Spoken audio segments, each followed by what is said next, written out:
Hi, folks. Welcome back to Bible study. We're going to get together this evening via Zoom. All the information is in the description to the video. We invite you to join us there, but we're going to be reading together from 1 Peter chapter 2. We're going to try to read chapter 2, verse 13 through chapter 3, verse 7, because this is all about authority and how a follower of Jesus Christ responds to authority.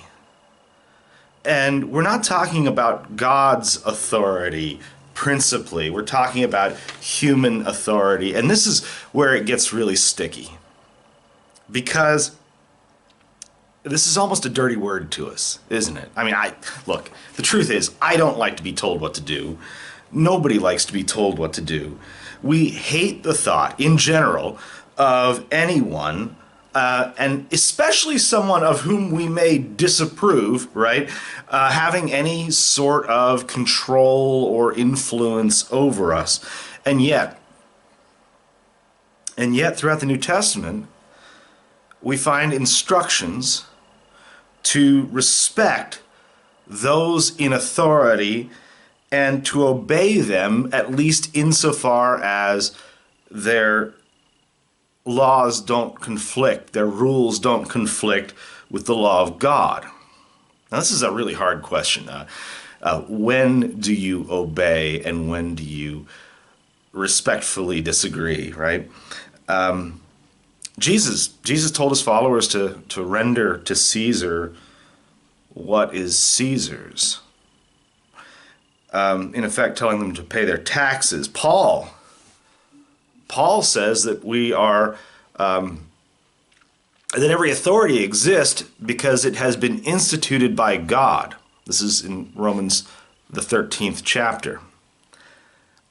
In First Peter, by the way, sometimes that authority is established by God to bless and protect and benefit a people, a nation, or whatever. And sometimes I think it's to punish, but that's for another day.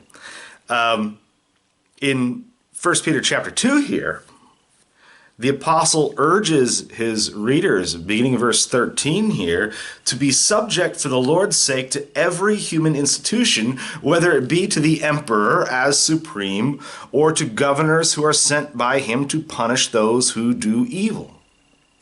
Now, this is where we begin to cringe, I think. And really right now, don't you? I don't know about you, but I'm feeling rebellious.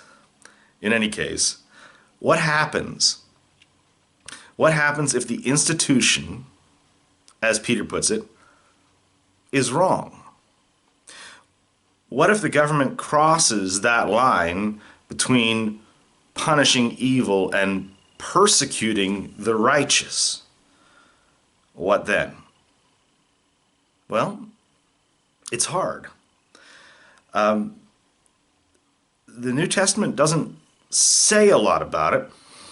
And that's not because the apostles were somehow ignorant of what Rome was capable of. They knew perfectly well. Both Paul and Peter eventually were killed by the government, just as Jesus had been.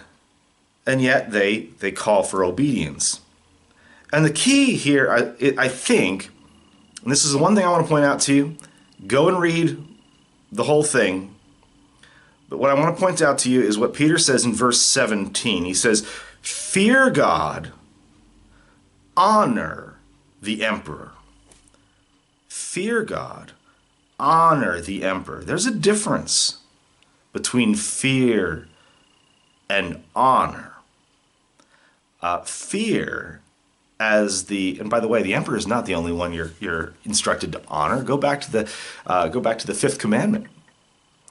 The call is to honor your father and your mother, right? So fear God, honor the emperor.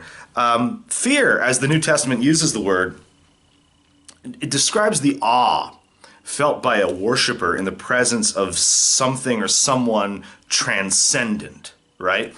Thus, fear God. Honor is something else. To honor someone is to acknowledge the gifts and the talents that God has given them. It's to recognize the position that they've been entrusted with.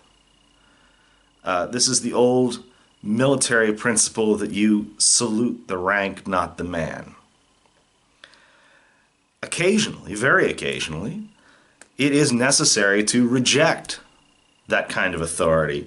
If you want examples, I mean, read the Declaration of Independence, right? Or read, and I strongly recommend, go and read a little bit about Dietrich Bonhoeffer. Happy to talk about him later today because he's really interesting. But he tried to kill Hitler. Well, not personally, but in general, whether we like it or not, we are commanded by God to obey those that he's placed over us, insofar as that's consonant with faithfulness to God. So I hope to see you tonight. Check out the instructions below. By the way, this link and password, I think I figured out the recurring meeting thing, so this should be good for next week too. See you then.